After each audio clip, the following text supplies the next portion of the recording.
Hi everybody, welcome back to Leah's Library. Today we're going to travel to Central America. So that's right here in between North America and South America. Technically, according to this map, it's part of North America. But there's a little line right here, and this breaks into several of its countries, Mexico included. Here we go, right there. Mexico, Belize, Honduras, Guatemala, El Salvador, Costa Rica, Nicaragua, Panama. So our two stories today, one takes place in Mexico, this section right here, and another takes place, it's a legend that is from the Mayan people. And the Mayan people were found kind of all throughout this central southern tip of Mexico, where Mexico is. So right here, this is where we're going to be today. Our first story is called The Boy Who Wouldn't Obey, a Mayan Legend by Rockwell. The second one is called The Cazuela That the Farm Maiden Stirred by Samantha R. Vamos, illustrated by Rafael Lopez. Let's begin with The Boy Who Wouldn't Obey.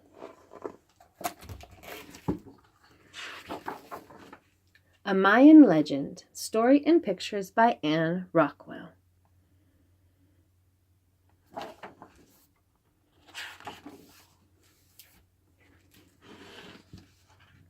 Chak, the great lord who made rain, lived high above the clouds in a fine house with a beautiful garden. He didn't spend much time at home. Every day he traveled to wherever the sun blazed hot and the earth was dry. He poured rain onto that parched plants from a gourd that was never empty. This was the good thing Chak did. But he also liked to cause trouble. Often he opened his leather bag of winds and let them blow, just for the fun of it. Chak laughed when he saw the winds blow the roofs off people's houses or topple their trees. In case anyone still doubted his power, he would hurl his axe across the sky to make lightning and beat his drum to make thunder. Whoever saw the lightning and heard the thunder ran for shelter. Everyone was afraid of Chak. Even Monkey, who knew all the stories that told how everything in the world came to be. One day, Chak decided he needed a servant. He dived down to a forest where a boy sat listening to Monkey tell stories. Neither the boy nor Monkey saw Chak coming. They couldn't, for the Lord of Rain was as blue as the morning sky, and his clothes were as green as the leaves that sprout in the forest after the rain falls. Chak grabbed the boy and carried him to his home in the sky. "From now on, you must do whatever I tell you," he said. Unfortunately, Chak didn't know that the boy he'd stolen rarely did what he was told. In fact, that very morning, the boy's father had told him to help his brother catch some fish for dinner. But instead, the boy had run off to the forest to hear Monkey's stories. So when Chak told the boy he must never use his jade shovel he kept in his garden, the boy disobeyed him. I think, did I skip a page? No, there we go. The boy disobeyed him too. As soon as Chak was out of sight, he took the shovel and he began to dig. Let's see here. Get a little bit better picture. There's the shovel right there. And he began to dig. He dug and dug all day. He made a hole in the sky, and soon he could see his mother, his father, his brothers searching for him. "Here I am," the boy called, but they couldn't hear him calling. to them from beyond the clouds.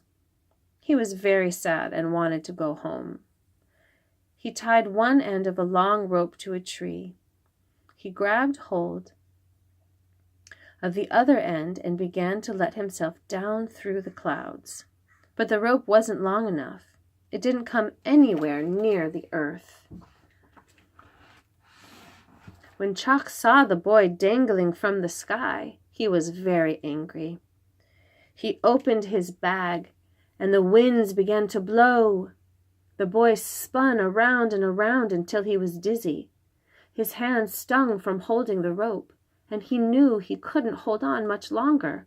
He begged Chalk to make the wind stop, but Chalk just made them blow harder. Finally, Chalk decided he wanted dinner. He told the winds to stop, pulled the boy up through the sky, and scolded him harshly. Then he set him to work grinding corn, cutting squash, shucking beans, cooking and serving dinner, and washing dishes. He sent the boy to bed with nothing to eat.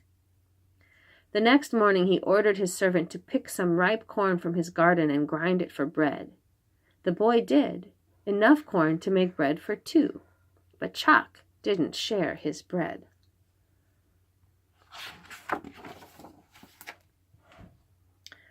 As the hungry boy watched Chalk eat, the Lord of Rain shouted, "Ha! I know what you are thinking. Don't you dare pick a single ear of corn from my garden."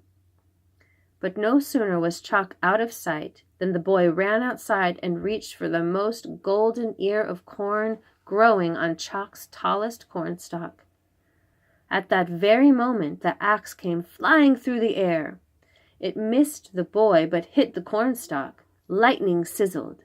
Chalk's finest cornstalk fell to the ground. That night, when Chalk came home, he punished the boy so severely that he cried and promised he'd never disobey his master again. And he didn't. In fact, he became quite a good servant who always worked hard to please his master. He tried not to think of his family far away.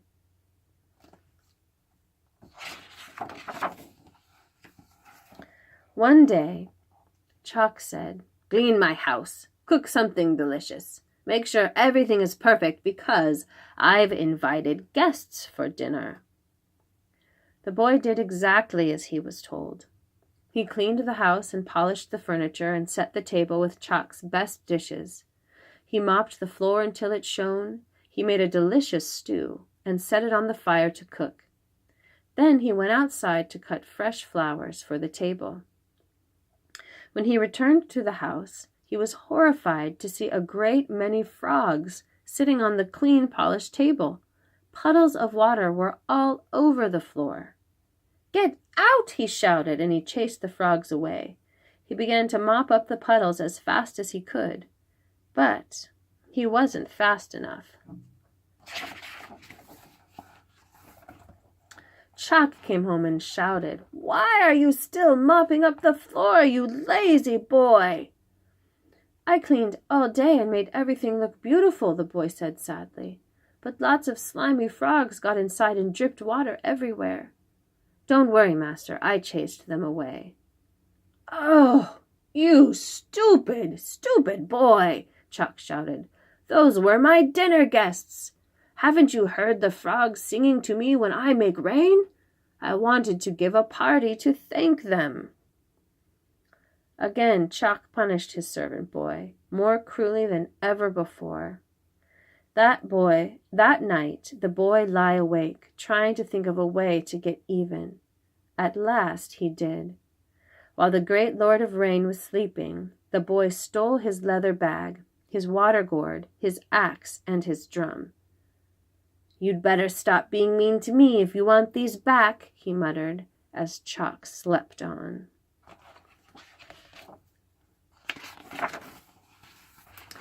The boy ran outside. He untied the strings that held the bag tightly closed. As soon as he did, wild winds escaped and blew across the sky. "Come back," the boy commanded in a voice that he thought sounded every bit as stern and cruel as Chalk's. But the wind only wailed, blew harder, and wouldn't obey. He threw Chuck's axe toward them. "Go get them," he commanded. But the axe didn't obey him either.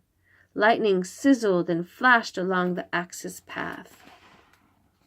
The boy ran after the axe, but as he did, rain spilled from the gourds, floods poured down. The rain didn't stop, for the gourd was never empty, and only Great Chuck knew how to make it stop pouring.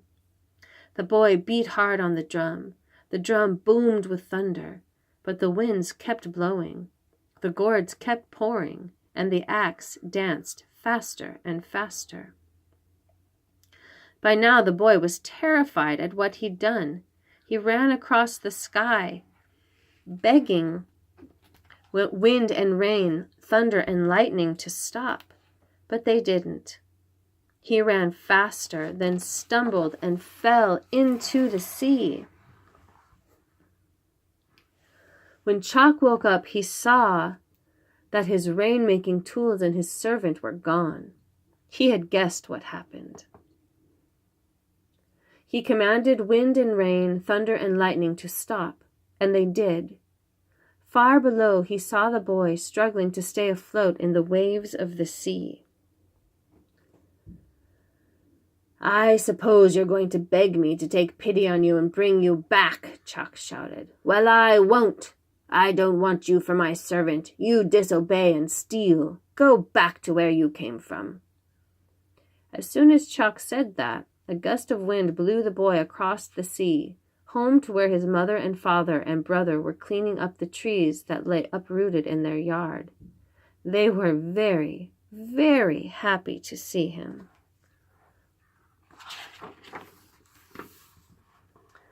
"What a storm we had last night," his brother said. "I know it would have scared you because it scared me. I thought the wind would blow our house away. It was the worst storm we'd ever had." The boy had always wanted to do something his big brother couldn't. "I caused that terrible storm, all by myself," he said proudly. Of course, his brother didn't believe him. But Monkey did.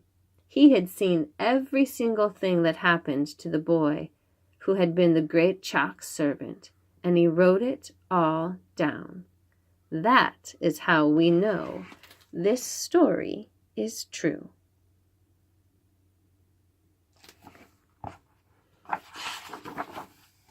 The end. Wow. Can you imagine having to be a servant to a god like that? I'm so happy that the boy made his way home. This is a fun book. Whoops. Let's put it up like that. This is a fun book because we're going to learn some Spanish words. Let's make this a little bit higher. There we go. The cazuela that the farm maiden stirred. There she is.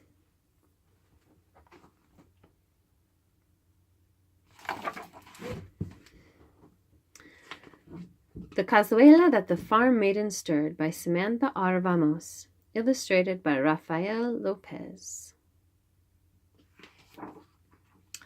This is the pot that the farm maiden stirred. This is the butter that went into the cazuela that the farm maiden stirred. This is the goat that churned the cream to make the mantequilla that went into the cazuela that the farm maiden stirred. Mantequilla is butter, and cazuela is the dish that the farm maiden is making. This is the cow that made the fresh milk while teaching the cabra, goat, that churned the crema, cream, to make the mantequilla, butter, that went into the cazuela that the farm maiden stirred.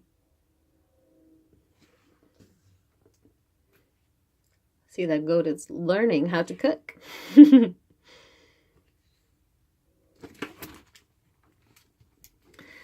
This is the duck that went to the market to buy the sugar to flavor the leche, milk, made fresh by the vaca, cow, while teaching the cabra, goat, that churned the crema, cream, to make the mantequilla, butter, that went into the cazuela that the farm maiden stirred.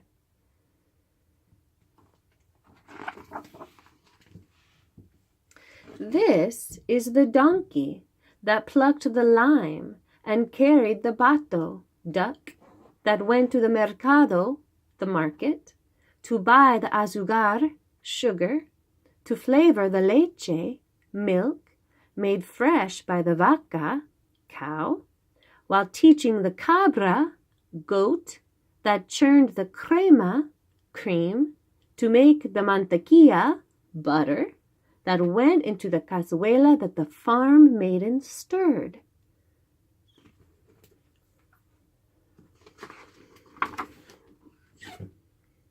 This is the hen that laid the eggs while grating the limon, lime, plucked by the burro, donkey, that carried the pato, duck, that went to the mercado, market, to buy the azucar, sugar, to flavor the leche, milk, made fresh by the vaca, cow, while teaching the cabra, goat, that churned the crema, cream, to make the mantequilla, butter, that went into the cazuela that the farm maiden stirred.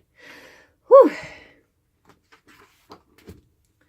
This is the farmer who planted the rice while tending the gallina, chicken, that laid the huevos, eggs, while grating the limon, lime, plucked by the burro, donkey, that carried the pato, duck, that went to the mercado, market, to buy the azucar, sugar, to flavor the leche, milk, made fresh by the vaca, cow, while teaching the cabra, goat, that churned the crema, cream, to make the mantequilla, butter, that went into the cazuela that the farm maiden stirred. When the mantequilla from the cabra, the leche from the vaca, the azucar from the pato, the limon from the burro, the huevos from the gallina, and the arroz from the campesino were all mixed in the cazuela.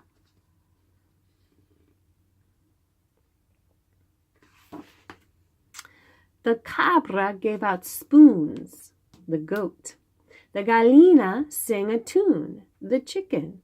The pato beat a tambor. The duck played a drum. The burro plucked a banjo. The donkey. The vaca shook a maraca. The cow. And the campesino and the farm maiden danced.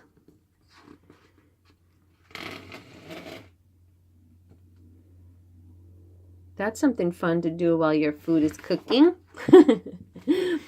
And no one watched the cazuela that the farm maiden stirred.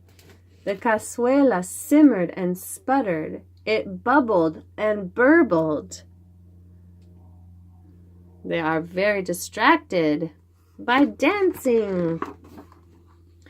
Just when it was about to burst, the farm maiden cried, "Ay!" And the cabra, vaca, pato, burro, gallina, campesino, and farm maiden all stirred the cazuela one last time.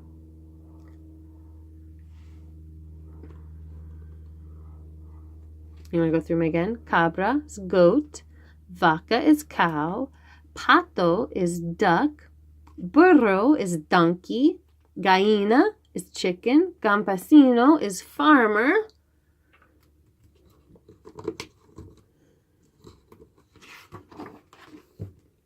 When the cazuela was finally ready, everyone said gracias for the arroz con leche that the campesina stirred. Gracias means thank you. Thank you for the rice and milk. They're having a party. Thank you. They all say adios, goodbye. And there they all go. Off into the sunset. Oh, and here is a recipe. Oh my gosh, that's fantastic. A recipe for rice pudding. Arroz con leche. So, if you go to your local library and check out this book, The Cazuela That the Farm Maiden Stirred by Samantha R. Vamos, illustrated by Rafael Lopez, you can have a recipe for making your own Spanish rice pudding. And you can remember all of the words for the ingredients, like white rice, arroz, milk, leche, cream, creme, crema, sugar, azúcar, butter, mantequilla, eggs, huevos. And you can remember all of those words that you learned in this book today. The end. Well, thank you for visiting Central America, Mexico, and reading all about a Mayan legend and a Mexican story about rice pudding. We'll see you next time in Leah's library, where we'll take another adventure around the world. Have a great day. See you later.